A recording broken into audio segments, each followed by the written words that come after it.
Hey guys, welcome back. It's Tyler with another video for you, and you were looking at my Bad Dudes motherboard for my Bad Dudes cabinet. And if you had seen one of my earlier videos, you found out that I had actually damaged this board inadvertently because I plugged the JAMMA harness in upside down, which is really easy to do on a Data East board, because one of the things that when you plug a board in is it says component side, and this is the component side with all the components on top. And when I got it, I wasn't looking at it closely enough. It didn't have these feet on it either at the time. And I grabbed it and just like, oh, here's the component side, and was doing it kind of darkly. I just got it in the mail, and so I plugged it upside down. You can see there's a trace repair on this that I think I did that. And I probably should change that because I've got better wire to do it, but I think I'm good with that right now. So yeah, it burned out. Let me, yeah, I did this trace repair. So it put 12 volts on the on one of the control inputs. And you can see right here that it actually, right in here. Let's see. Okay, it actually burned up the trace. The trace actually peeled up because it got so hot. And so I put in this this wire here, and it fixed some of the input on it. It didn't fix everything. And if you look here, when I flip this board around,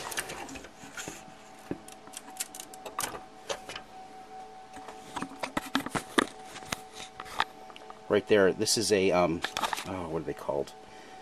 I can't remember what this component's called right now. It's like a, it's not a resistor pack. It's a network gate, or a gate array, or something like that.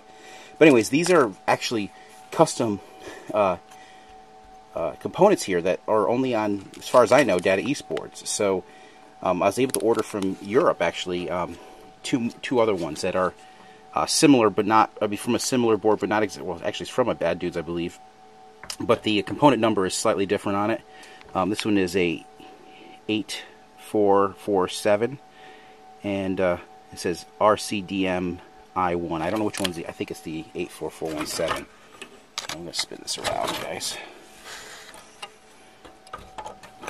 Okay, see, it says RCDM1, RCDM I1, and this one says, yeah, RCDM I1 on this one too.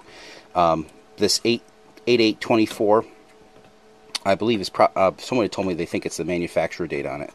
But this is the one right here that's burnt out. You can actually see it physically on the board. Spin it around again here.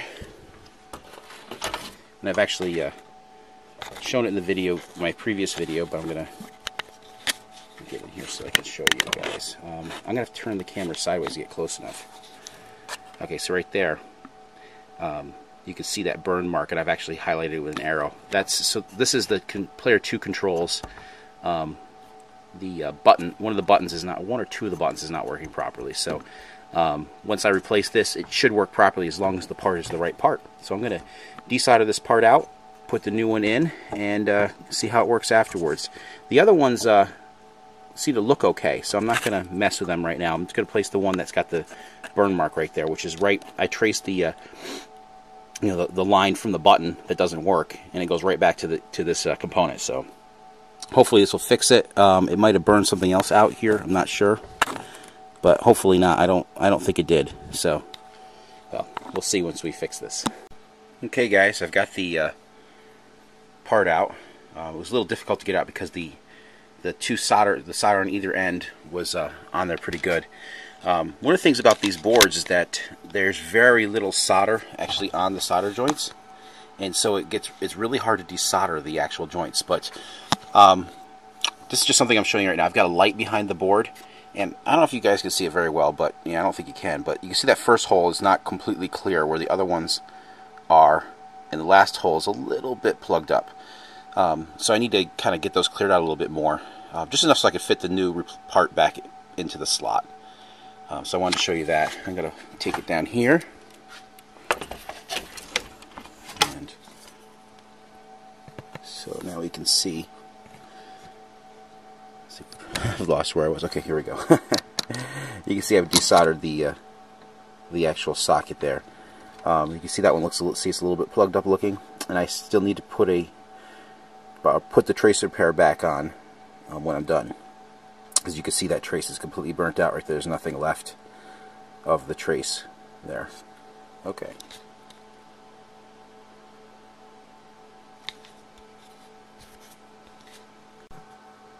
Okay, I've got the I think it's resistor network installed now. Yeah, I pretty much murdered that last hole, but fortunately it's just ground, and the continuity's good on it. But man, that was really hard. I couldn't get the solder out of it, no matter how many times I put solder in it. A bunch of other things. Tried putting a hot leg from a capacitor into the hole to kind of just feed it through. And ended up just putting the component in and just heating the hole up, and it did finally go through. So it's in there. Continuity's good. It looks like hell, but hopefully it'll work. And I've also replaced the trace repair with a much finer wire, and that all tests good. So hopefully it'll work fine. Okay, guys, looks like the repair worked. You can see I can punch and I can now jump. Jump button works.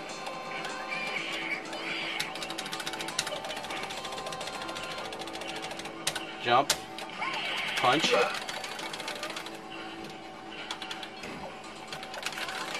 So we've got successful repair, even though I was a little concerned because that one hole, through hole, I pretty much made a mess of.